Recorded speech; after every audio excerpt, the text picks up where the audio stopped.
Hey, welcome back, guys, to another episode of Interesting by Design. I'm Ed, and I'm here today with returning guest, Dr. Rosado, and he wants to talk to us about the various colors that are associated with different diseases, syndromes, and what the colors align to. So, we're going to have a really interesting conversation today because Dr. Rosado is an internal medicine doctor. He's been on before and talked to us about medical cannabis and recommending it to youth. If you haven't seen that video, I recommend after this video immediately go watch that one. But the reason why I also brought Dr. Rosado back on the program is I've had a couple interviews since that time where I had a pastor of a church mentioned about the mental health issues that were going on with the community, and I also had someone else that came on, Sean, that talked about like the effects of mental health with computer and everything. And Dr. Rosado, since he is a legit doctor, not one of those made up ones that you see, As opposed to an an illegit, doctor. he can weigh in on the medical side of things and really lay it out for us and help us try to overcome some of those obstacles that have been brought up that seem to be an issue in our community. So, Dr. Rosado, thank you for coming back on the show. Always a pleasure to be on the show with you and get a couple good laughs. Yeah, absolutely. So, right off the bat, I know you're an expert on a lot of things medical related, and I see the topic of the show today is really about colors of diseases and what they are. And I'm going to start off with what I see right off the bat. And I see you're wearing the color purple. What does that represent? Excellent question. Today is what's called Dravet Syndrome Awareness Day. Now, what is Dravet Syndrome? I was about Dravet to ask that syndrome, question. Yeah. Dravet syndrome is a condition that affects children primarily because Hmm. it is a genetic disorder that causes the individual that has this disease to have anywhere between 200 and 300 seizures per day. It causes Wow. intractable seizures. And as a result of that, I became very aware of this when I initially got into the medical cannabis movement back in February of 2014 in the state of Florida and started reading and learning about different conditions and different situations. And it turns out that one of the pioneers, the young lady Charlotte, which they named a strain or a product after her, Charlotte's Web, Hmm. um, by the Stanley brothers in Colorado, she had Dravet syndrome. And that brought a lot of attention to the condition and to individuals that have that condition. And it is an extremely debilitating condition, not only for the individual that suffers from the disease, which, you know, any child, you're a dad, Hmm. if Hmm. your child was having 200 to 300 seizures a day, that means that they, in essence, are in a constant state of seizing. There's no time, no moment when they are not seizing, which is really frightening and scary for all involved, the child and parents and the like. Hmm. And as a result of that, that's where you get into a large, uh, a high level, not a large, a high level of stress and anxiety, which leads us into, mental health. Uh, when I speak on post-traumatic stress disorder, you'll see me wear aqua blue because Hmm. aqua blue is the color for post-traumatic stress disorder. You'll see me wear on occasion the color pink, Hmm. that for breast cancer awareness, or red for cardiovascular Hmm. Hmm. disease or cardiovascular awareness. You'll see light purple for Alzheimer's disease. And Interesting. so each color has been utilized, also the puzzle pieces with the multiple colors for Hmm. autism or autism spectrum disorder, ASD. And so generally each condition has a color and that color is represented. And so whenever I'm speaking on a specific topic, I usually wear that color just to bring awareness and to show a level of solidarity I to understand. the individuals that have that condition. Okay, I want to jump back for a second because you mentioned about seizures, and I, like many people that tune into the show, don't know the specifics of medical conditions. What is it like to have a seizure? Wow. I know what it is like to see somebody that has a seizure. I've Hmm. managed multiple patients with seizures. I've had patients come into my office, and as we're doing the evaluation or the examination, they go into a full blown seizure. Or um, the reason why I chose to go to medical school, uh, I think I shared the story before. The young lady Annie that on a Sunday morning, her parents reached out to me. I was a chiropractor at the time, practicing in a suburb of Phoenix, Chandler, Hmm. Arizona. Hmm. And her parents, her father called me up. Well, sent me a text, not even a text message, sent me a message via my beeper, a phone number with 911. And it was his daughter that was having a high fever. She had suffered with febrile seizures as a child, and they were concerned that because she had a fever, she would end up seizing again. Hmm. And, I questioned him why he contacted me, and, that would be a great story for another time. But when I went to their home just to check up on them, they ended up having to take the child to the emergency room because she was in a full blown seizure. And when I got to the emergency room and saw this little girl who was very, very thin, very frail, um, in a state of constant, just involuntary movements, had lost control of her bowels, had lost control of her bladder. So here she is, beautiful little girl, just covered in feces and urine, and just moving about uncontrollably, and none of the medications that they were giving her were working. Hmm. And that was frightening for me. And I was not related to her. I was just her chiropractic physician that was managing her injuries from an automobile accident. Hmm. And to see that level of intensity in these movements, and prior to that, when I was a paramedic, I had seen people seize and manage them, on the streets in the back of an ambulance. So I've seen it from, and now as an outsider looking in, I've never been in a scenario where I was the parent, the grandparent, or the individual having or suffering from the seizure. Okay, so in a medical sense, the individual has muscle reactions throughout their body they can't control. Are they? I'm guessing for a child it must be very scary because you can't tell your body to do something or not do something. But your is the clarity of thinking of someone having a seizure still there, or do they kind of block out? Or No, they tend to block out. Like they can some once they've had many and they're able to articulate, they can have a sensation, or they have like an aura where they feel or they know that they're about to have a seizure, similar Mhm. to individuals that have suffer from or with migraine headaches. Granted, not to the same extent, Mhm. but individuals that suffer with migraines have a feeling coming over them. They get like this aura, this sensation that they're on the verge of having a migraine, which is the moment that they are to use their medications to do their best to stop the migraine from progressing. And it's the same concept with seizures. But when you're dealing with an infant or a Mhm. child that is unable to articulate, doesn't have the language, doesn't have the vocabulary to be able to express, hey, I'm on the verge or something's going to happen. And so that's why a lot of these children that suffer with seizures, a lot of parents invest in a helmet. Mhm. So in the event that they do have a drop, have a seizure, or they fall as a result of it, it protects them, so that way they're not ending up, cutting their faces or their heads or things like that. I gotcha. It's a very intense conversation. So this syndrome for the color purple, which is happening right now, is a real thing.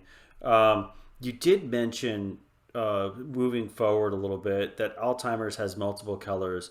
Um, did the multiple Not color Alzheimer's, the autism. Autism autism? Autism. My apologies.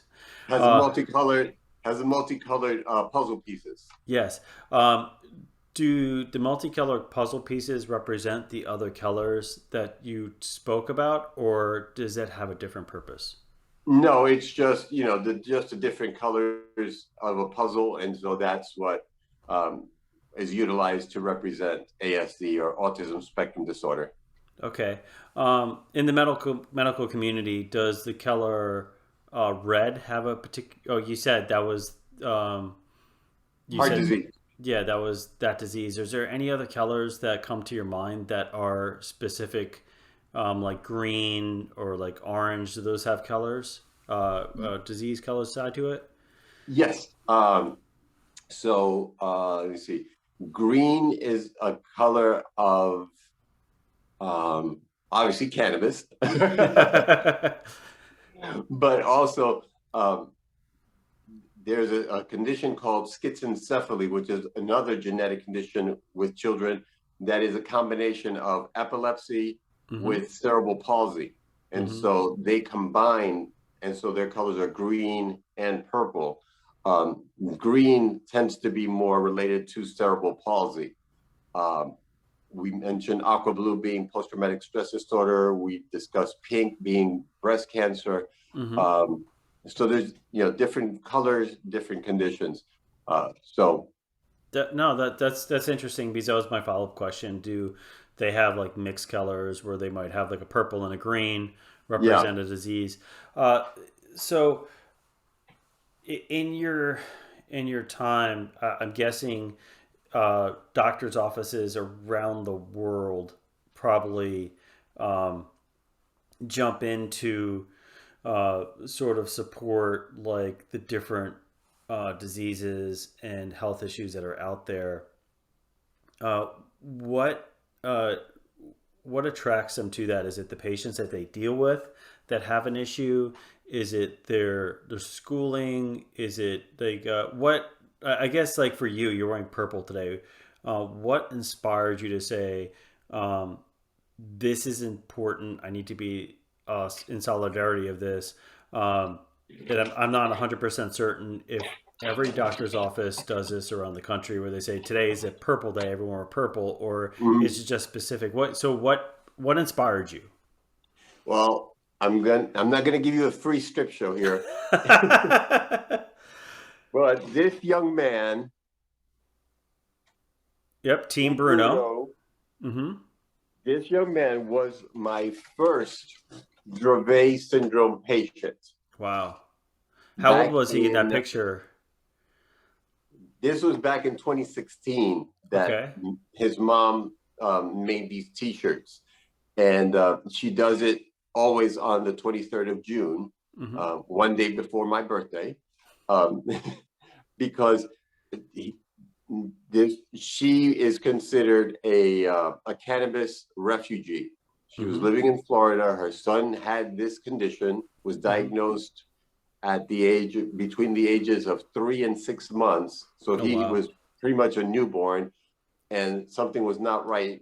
Um, and so they discovered that he had this genetic issue, and mom was they started giving him all kinds of seizure medications to support and address the convulsions, and nothing worked. Nothing seemed to work.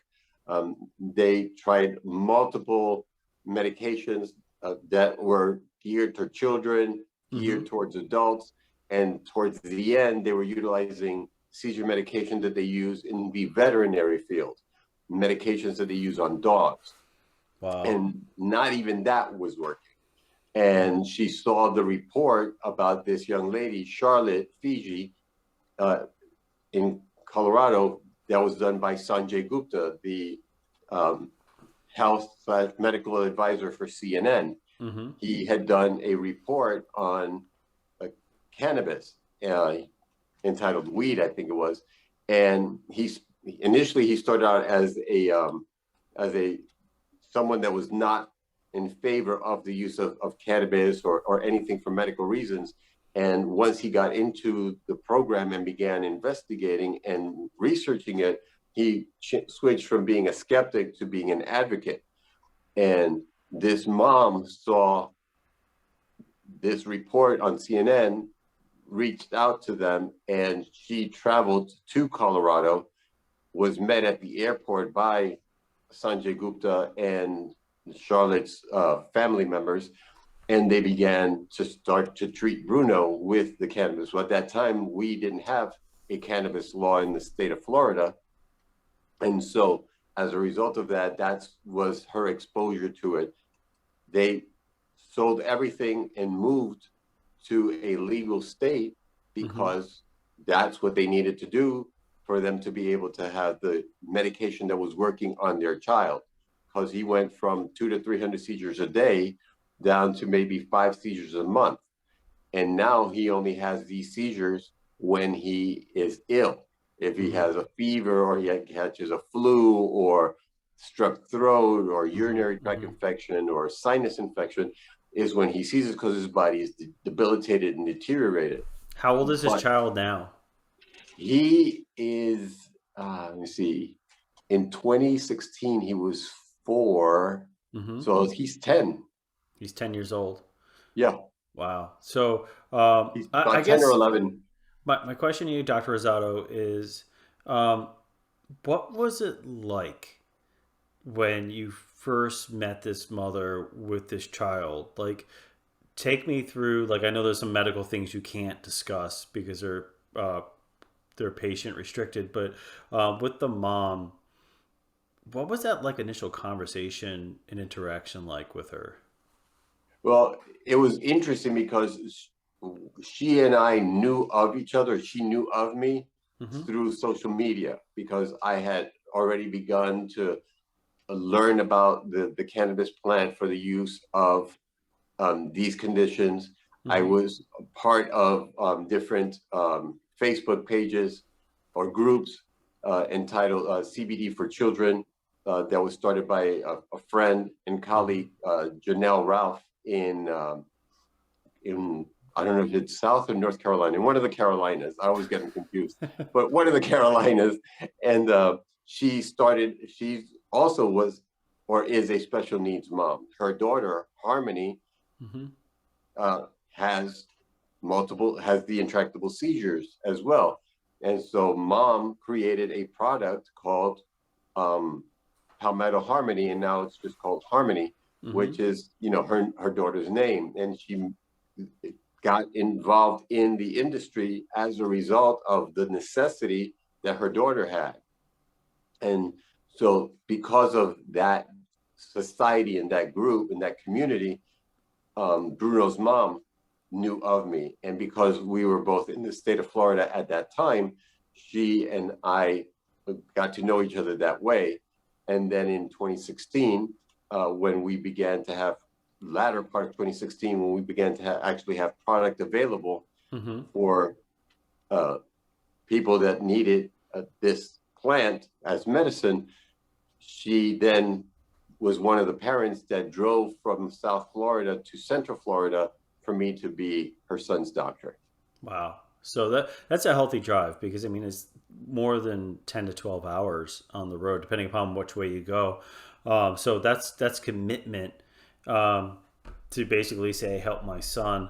The other question I have, Dr. Rosado, is, and I know I kind of joked around a little bit about it with the Magic 8 Ball with the names of the cannabis in the last episode of like how they came up with the names, but what strain of cannabis works the best for this particular syndrome and disease?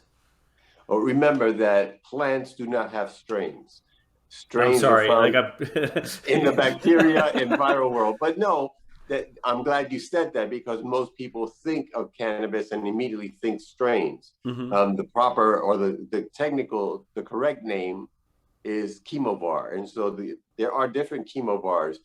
Um, with seizures, we have found, or I have found, that I work more with ratio based products. So it's more what percentage of CBD with what percentage of THC with what percentage of terpene. Mm-hmm. or which terpenes are found in the plant Mm-hmm. that have a medicinal component to be able to address the condition that we're addressing. So, for example, with the vast amount of mental health challenges that are going on, Mm-hmm. um, I like to use products that have a sedating, a calming effect. And so that's similar to these individuals that are on the spectrum or these individuals that have seizures. Mm-hmm. Something that's calming, individuals that have Parkinson's disease, same thing. Something that's going to calm the nervous system, that's going to allow them to be balanced and be stable Mm-hmm. mentally, physically, and emotionally. And so there's different chemovars, there's different percentages of CBD, THC, but there are also different terpenes that work on that. The first one that comes to mind is called myrcene, which is found in pepper. But together with that, uh, there's a combination of different things that are supportive to the different ailments, different conditions. And so that's why it takes many years to learn and understand and work with um, a lot of individuals that have these conditions Mm-hmm. to learn with them as to what works, what doesn't work. What I tell my patients when they come into the office is medicine is an art, a science, and a philosophy. Okay. And so this is the art part of the medicine where we start low, go slow, we try different things and we see how they work and how what works best for them. And you know, this is classic as a patient, not only as a physician, but as a patient, I've seen this happen to myself. When I was in high school, I had this really intense rash on my lip Mm-hmm. and under my arms. And I mean, I tried all this over the counter stuff. I went to my primary care doctor and nothing worked. And he sent me to a dermatologist. And the dermatologist started with one cream Mm-hmm. and come back in a week. I went back a week later and it was better, but not 100%. And he gave me another cream. And and we went through like 3 or 4 visits and he needed a total hip replaced, his hip replaced, so he had a total hip replacement and he had another doctor cover for him while Mm-hmm. he was out of the office. And you know, I'm in high school, so I'm not driving myself, my mom's taking me to the doctor. And when I get there, the new provider saw me and she saw my record and saw all the things that he had prescribed. And she said, okay, well, you know, this is the next thing that is in line to be prescribed Mm-hmm. with this concentration, this percentage of different compounded medications. And lo and behold, that was the magic bullet. That was the cream that worked Mm-hmm. for, you know, for the rash I had around my lips and under my arms. Well, what was my mother's interpretation? Oh, this doctor knew what she was doing. She gave you the right medicine. And it's like, no, it was the next one in the phase of the treatment algorithm. You Mm-hmm. know, it wasn't that she was better than the other doctor. It was just they were going step by step. And so it just so happened that the next step for me to get the new medication, she was there to prescribe it for me. And that's how patients will interpret things. Oh, that's a good doctor. He gave me or she gave me the medication that I really needed. Well, Mm-hmm. it just so happened that that was the next one in the phase. And so that happens not only in dermatology, issues with the skin, it also happens with, as you've discussed in the past, uh, mental health. You Mm-hmm. know, someone comes in with anxiety, with depression, and based on their symptoms, we know how to prescribe and what to prescribe. But just because we know what to prescribe and how to prescribe it doesn't mean it always works for that individual. And so we always have them come back, you know, 2 to 3 weeks later, because it usually takes about 2 to 3 weeks for the medications to hit the plasma levels needed for us to be able to assess, okay, the medicine is working, no, the medicine is not working. So that's the beauty of working in medicine, Mm-hmm. that it keeps you focused, it keeps you in tune with your patients, but you're always learning. That's why they call it practice and not perfection. Mm-hmm. No, no, that makes a lot of sense. So it's almost like when you have a patient, you literally telling them you have to be patient and not just be a patient, because this is not going to be out of the gate, here's some Tylenol, wait an hour and you're good to go. This is kind of a evolutionary process, because you're, from what I'm hearing, your body is very specific, and what may work for you will not work for Ed and not work for me and not work for someone else. Is that correct? That's 100% correct. Okay, that's cool. I'm glad I'm tracking you. I'm following you. Okay, so you I brought mean, about. a great example is my twin daughters. Hmm. I have a set of twin daughters. They're 26 now, and when they were younger, they both got an antibiotic. One had an allergic reaction to the antibiotic, the other did not, and they are as genetically, similar as any two people. Hmm. And it just so happened that one has an allergy to medicine and the other one does not. Wow. Um, okay, so my question is, because you brought up mental health, and like this might be a multi-prong answer, so I apologize in advance if you're like, Ed, I got to go down three different rabbit holes. What is the Keller for mental health? It depends on um, what conditions. So for post-traumatic stress disorder, which is what I primarily work and or deal with, Hmm. it's aqua blue. But within post-traumatic stress disorder, there are things that fall under that umbrella. You have anxiety, Hmm. depression, insomnia, and all of those things together under that umbrella for, to qualify them for medical cannabis in the state of Florida is what we use. But that's the main color that I work with and focus on when it comes to mental health challenges. Um, as the medical director for a mental health center Hmm. in St. Johns County, we use multiple treatments because we address different conditions. It's Hmm. not only anxiety, depression, and insomnia that we see there. We also see individuals that are bipolar mixed, meaning they are equally manic and depressed.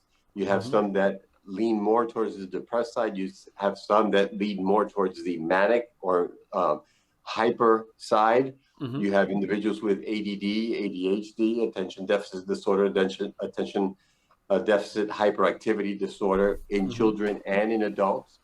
Um, I've seen many individuals that are in their 20s and have not or have never been diagnosed as a child or managed. And so they get into college and they can't focus. They have a hard time, you know, keeping up with the rest, and they're Hmm. looked Hmm. down upon and they're labeled as slow learners or emotionally deficient or whatever. And emotionally handicapped was the term back in the 80s that it was in vogue. And Hmm. then realize, hey, wait a minute, it's not anything wrong with their brain per se. It's there is an issue in their ability to focus, and so their brain doesn't focus, but it doesn't make them any less intelligent than someone that doesn't have that condition. I Um, gotcha. and we also, together with that, we also have some patients that, but very small percentage that have schizophrenia that we address. And what's the Keller for schizophrenia? That escapes me right now, but Okay, I would never know. So, okay, that's totally understandable. You brought up mental health, and in my past episode, I had several different people in different episodes sort of bring up the fact that with the online learning and with the lockdown that happened during the pandemic, there was a greater concern now more than ever for mental health in young people because of that. What is your medical perspective on it? Uh, could you weigh in on that? Could you share like um, what families can do to try to keep their child mentally healthy, or what are some signs that your child or young person has been affected in a way? well, it's not only young children, it's everyone. Remember, as human beings, Mm-hmm. we are social beings. We enjoy being social. We like to be social, Mm-hmm. but we do things in groups. Granted, there are some individuals that would rather not, that are introverts, and that's fine. But for the most part, we, even if we're introverted, we like to engage in some type of connection with individuals. It Mm-hmm. may not be high in our, you know, desire. I can be either introverted or extroverted, but I've got Mm-hmm.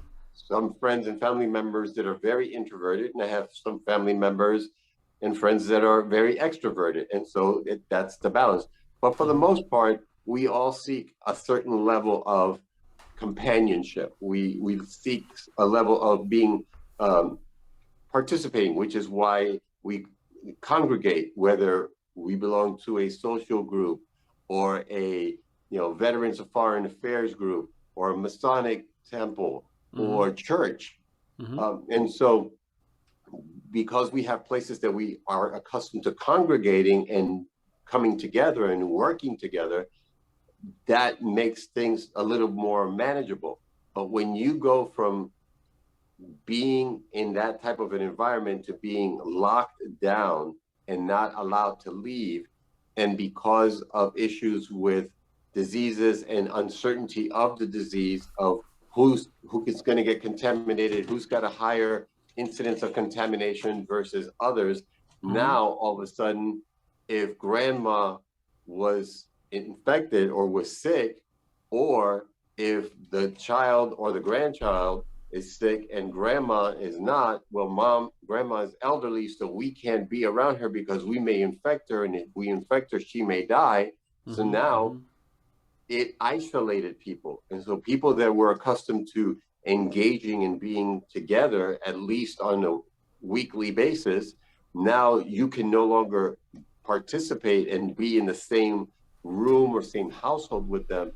That is extremely, frustrating Mm-hmm. to a lot of people, and causes a sense of anxiety and stress, because now, you know you've got an older parent or grandparent that's in their 70s or 80s. You're their caretaker, you manage their things, but because of a pandemic and you are uncertain as to how they're going to behave if they get the disease, what's going to happen, how many people are going to die, it's very scary. And Mm-hmm. so, to err on the side of being conservative, that you're like, okay, well, we'll just quarantine 100%. So you are there, I'm here, but when I remember when I contracted the virus, and I was quarantined in my home, I was calling for food service. Thank goodness for Uber Eats, Mm-hmm. because Mm-hmm. you know I couldn't go to this grocery store and purchase groceries. Even if I wore a mask, I couldn't leave my home. I was under quarantine. Yeah. You know, and this was in June of 2020, before vaccines existed, before there was anything, and there really wasn't a known treatment per se. And so I was reaching out to my friends and colleagues in India, in China, in Malaysia, and asking them, since you guys have seen this before, we've seen this in the US, what have you been doing? How have you been doing this? And I began to use and do the same things that they were doing. Again, fortunately, I was able to purchase many of those supplements and Mm-hmm. vitamins and so forth, online, delivered to my home. And then when I did need conventional medication, again, I was able to contact my mom and pop pharmacy, and they have delivery system that they were able to deliver to my home. Mm-hmm. But I had that advantage. People that were in rural areas that could not have that type of a service, now you're completely isolated, you're sick, and there's really a minimal way of you being able to get the medical care that you need. And so, again, lending itself to anxiety, stress, and then the depression side of things, not being able to, be with other people. And so I know that a lot of friends and family members began to utilize Zoom Mm-hmm. or Mm-hmm. Teams, or and have meetings that way, get together and enjoy each other.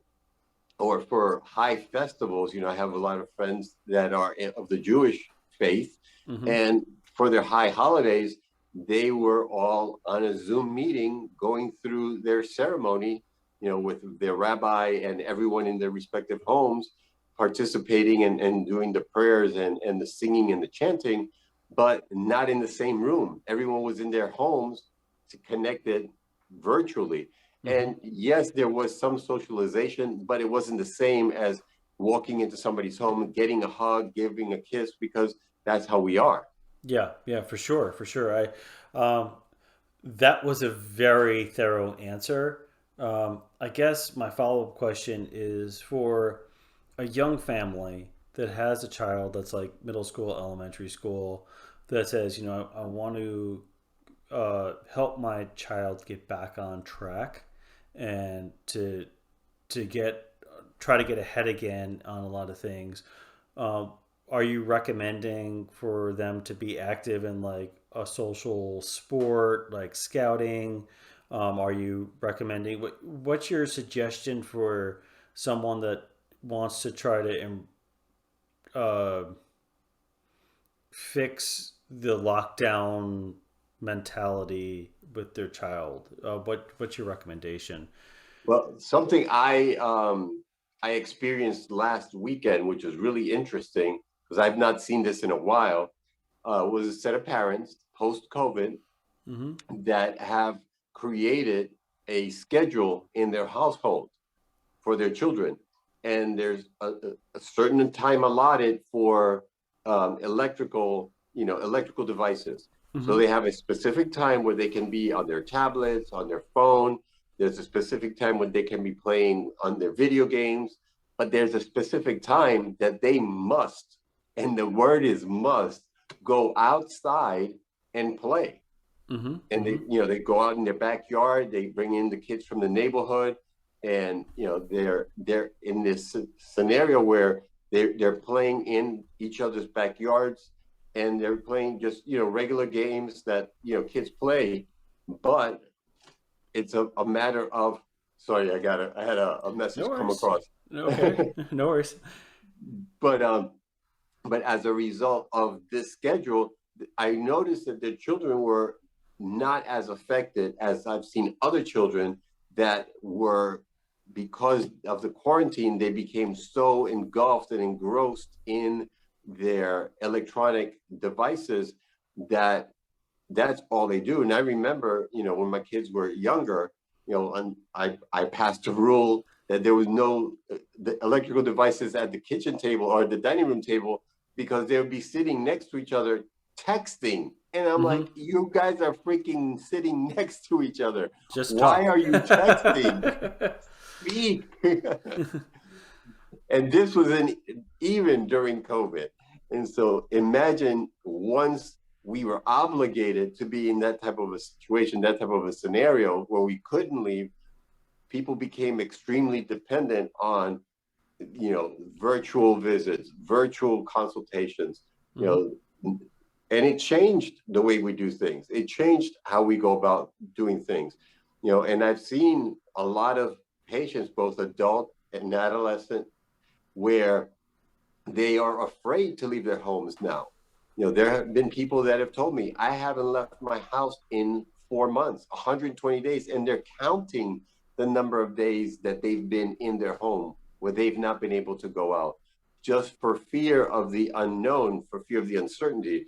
And then add to the fear of the pandemic Mm-hmm. with the mass shootings that are going on, not only in a school or in a government building, but in a church, in a synagogue, in a mosque, in a supermarket, Mm-hmm. you know, at a theater, and so the concern now is, where am I safe? You know, if I go shopping and some nut decides to take it out on the manager or the post office or whatever. Mm-hmm. Granted, we can't live this way, but there are individuals that their psyche is in such a way, and they're wired in such a way, whether there's a deficiency in a hormone in their brain or some type of a chemical imbalance in their brain, that leads them to have this heightened level of awareness and heightened level of suspicion and guardedness, that causes them to, lock down and get even further into their rabbit hole and Mm-hmm. not come out.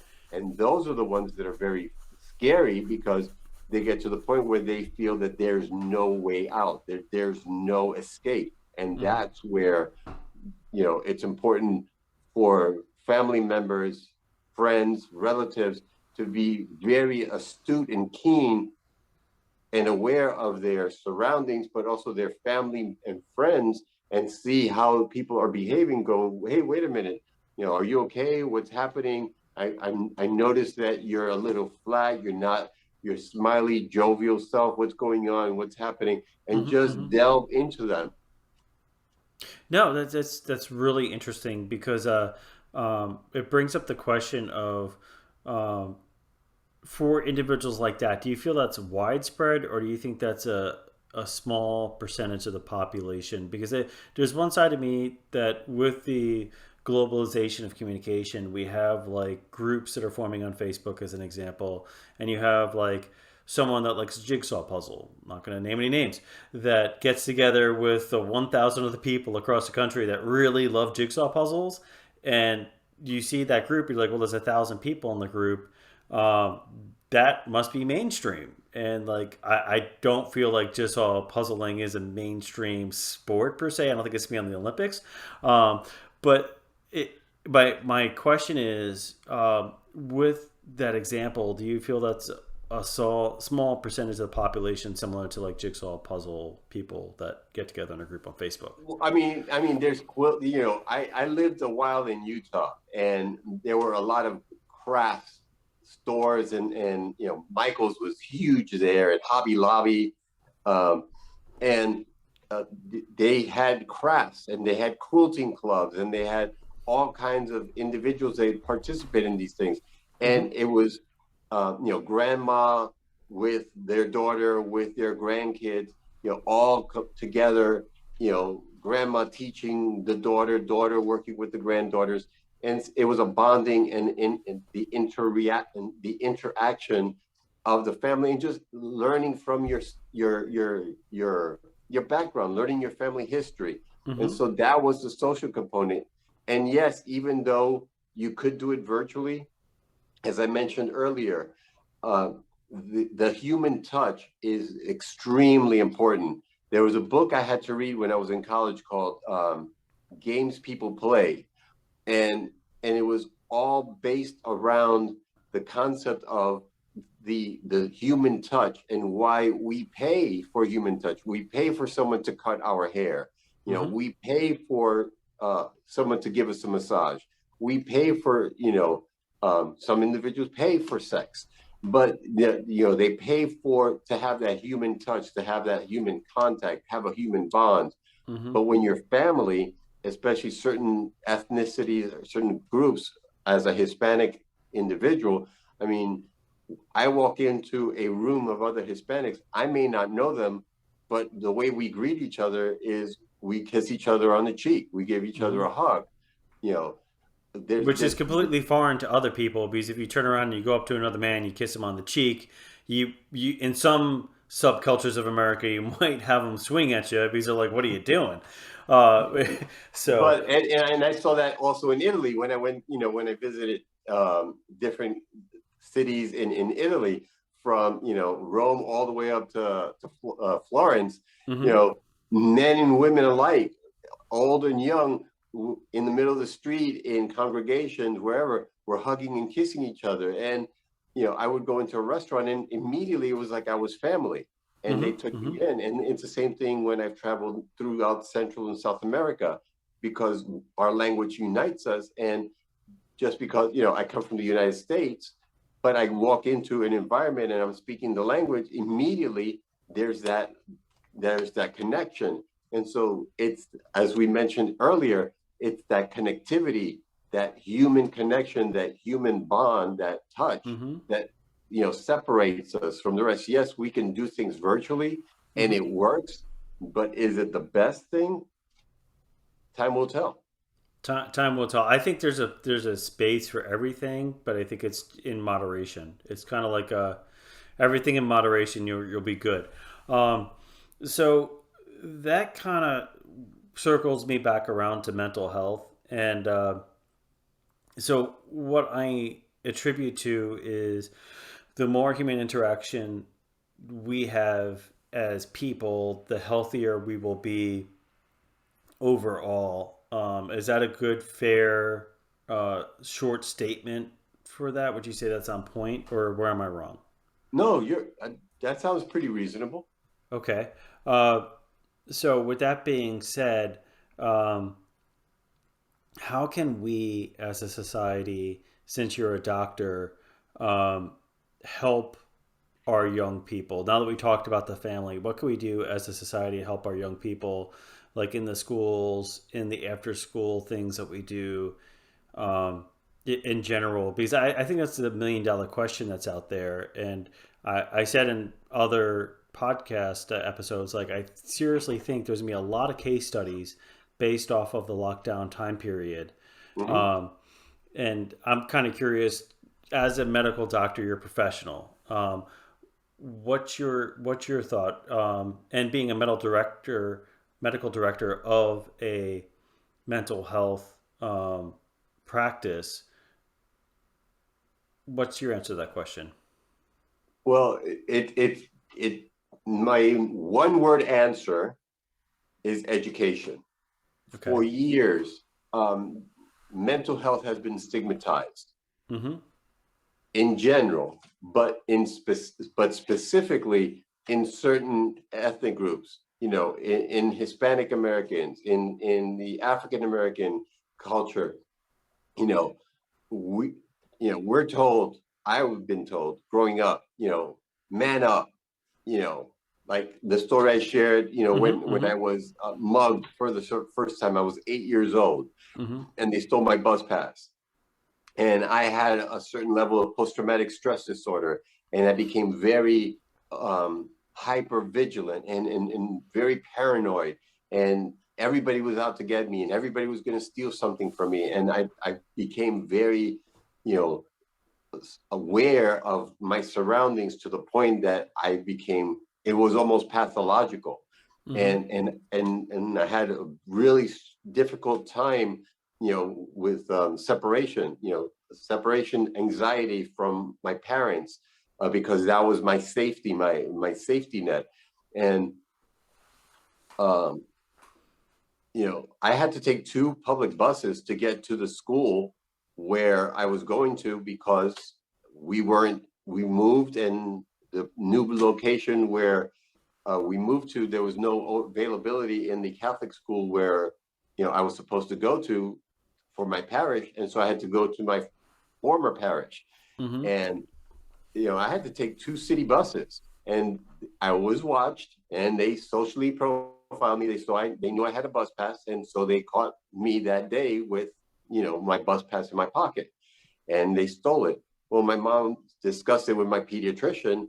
And when I went before my pediatrician, he looked at me and said, man up. You know, Mm-hmm. I've had rings stolen from me. I've had my wallet taken from me. You know, I've been mugged. I'm okay. It's a part of life. You are in New York City. This is what happens in New York City. And so we kind of became numb and accepted that reality that, okay, there's a possibility that I'm going to get mugged. And so you do everything possible not to put yourself in a scenario or a situation where you are going to be a target for a mugging. Mm-hmm. But now it's not that way anymore, because with social media, people want their 5 minutes of fame.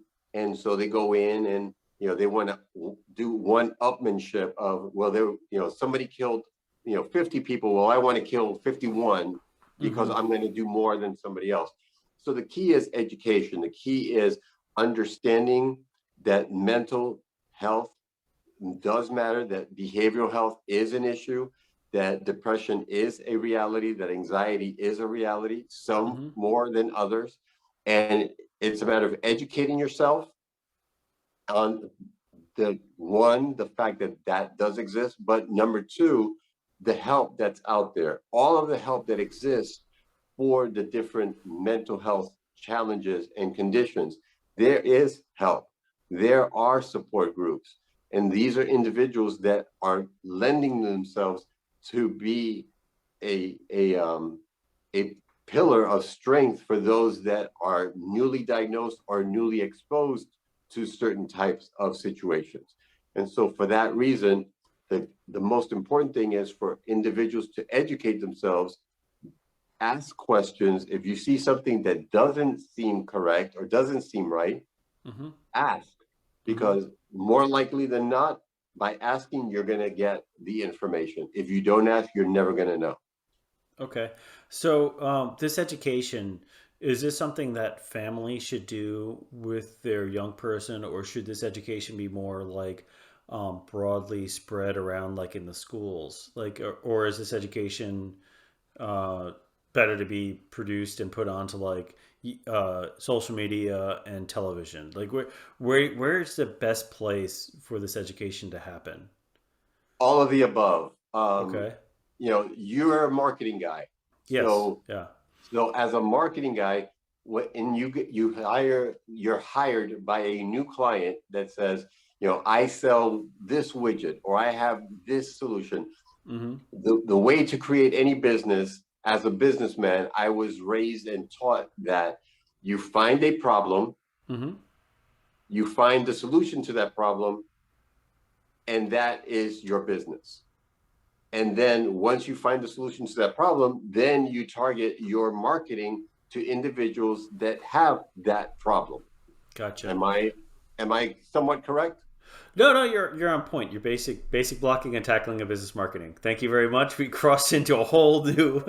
I can have you come back on. We could just talk about marketing.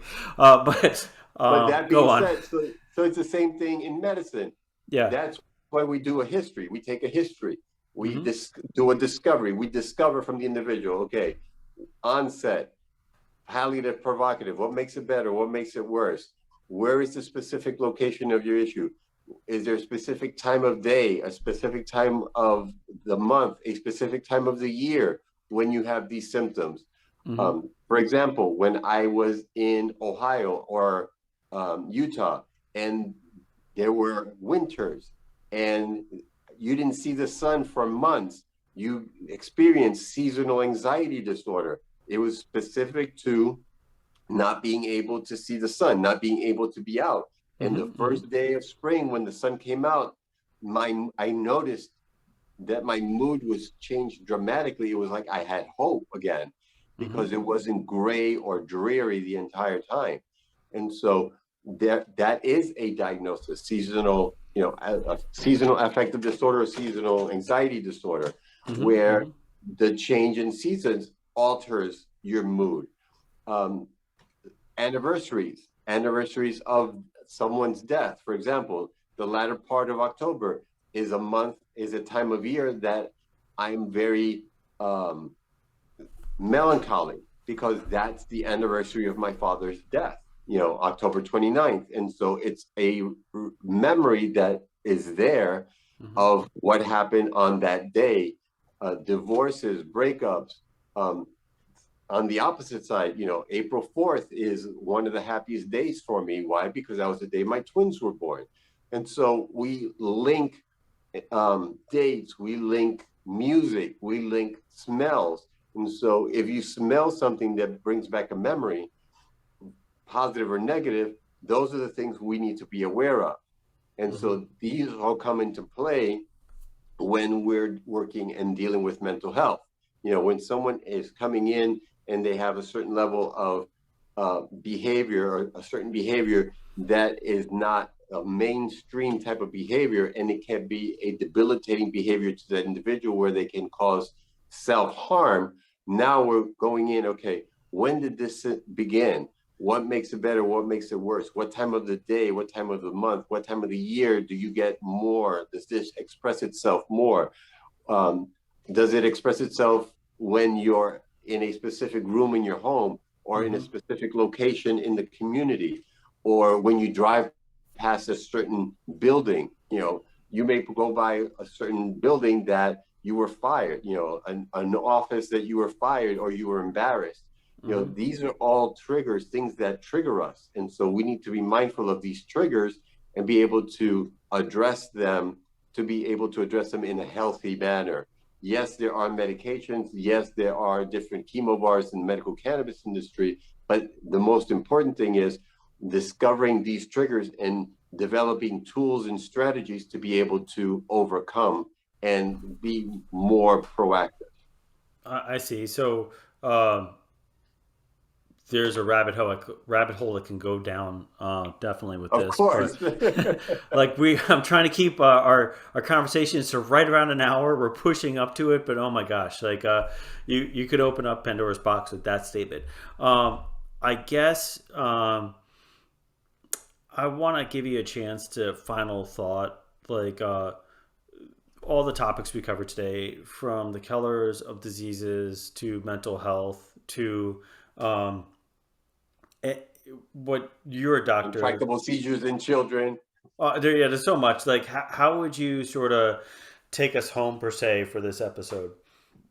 The take home message, Mm-hmm. as always, is the key is education. Um, Educating yourself, and not so much from Dr. Google, as I tell my patients that they come in. Yesterday I had somebody come into my office and say, I need my mother needs Latuda. Mm-hmm. And I scratched my head and I said, well, why does your mother, number one, what is Latuda for you? And number two, why do you think your mother needs Latuda? And she said, well, I saw it on a commercial on TV, and all of the symptoms that they said it worked on is what my mom is having. And I kind of laughed and I said, okay, um, what's your mom's diagnosis? And she looked at me. She said, well, I don't know. I'm not a doctor. I said, exactly. You're not a doctor. You just learned from a commercial on TV, went to Dr. Google, researched the medication. Then you come to me and expect me to blindly write a prescription for this medication for your mom without knowing her first name. Wow. Like, I don't even know her first name, and you want me to write a prescription for her. Like, really?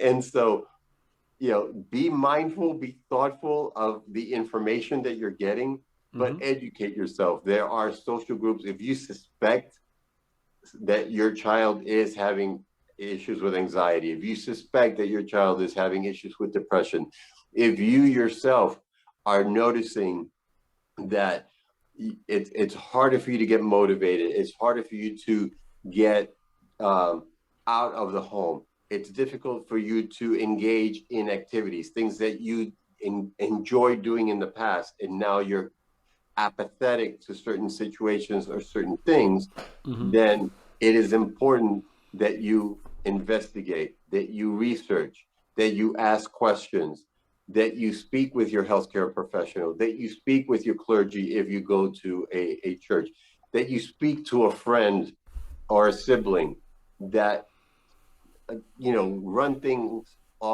bounce things off of. We all have, a group, a nucleus of friends or relatives that we go to, that we have a certain level of connection or connectivity or a bond with, that we Mm-hmm. feel comfortable.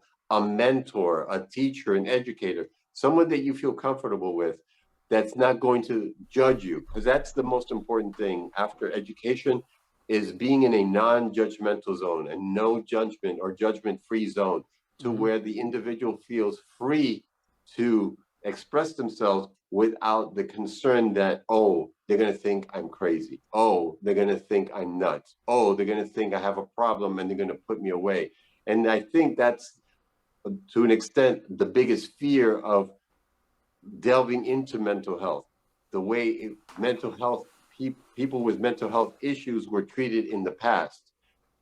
You have a problem, let's lock you up. And the only memory they have is, One Flew Over the Cuckoo's Nest, Jack Nicholson. I just want to watch the goddamn World Series, Nurse Cratchit. That's the mental picture that people have of mental health. And it's far from that. I got you. Okay, so that's a great way to end it. And thank you very much for sharing that with us. Thank you very much for coming back on the show and talking about mental health and talking about the various killers of diseases, and really informing people they should educate and qualify with the doctor as well. Just don't qualify with the local Bing or Google or Yahoo. Um, so, with that being said, everyone that tuned in again, I hope you enjoyed this episode. I hope you find it interesting. I hope you're liking it so much that you want to subscribe to our channel and check out all the videos that are coming through Interesting by Design. With that being said, I hope you have a great day and stay safe, stay healthy. Take care. This episode was made possible by Complete Wellness Medical Centers. Not feeling well? Stop by and schedule an appointment with them. They can help you out. Hey, welcome back, guys, to another episode. I'm going to start over. That wasn't good.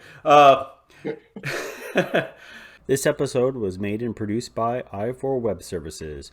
Visit i4webservices.com to learn more.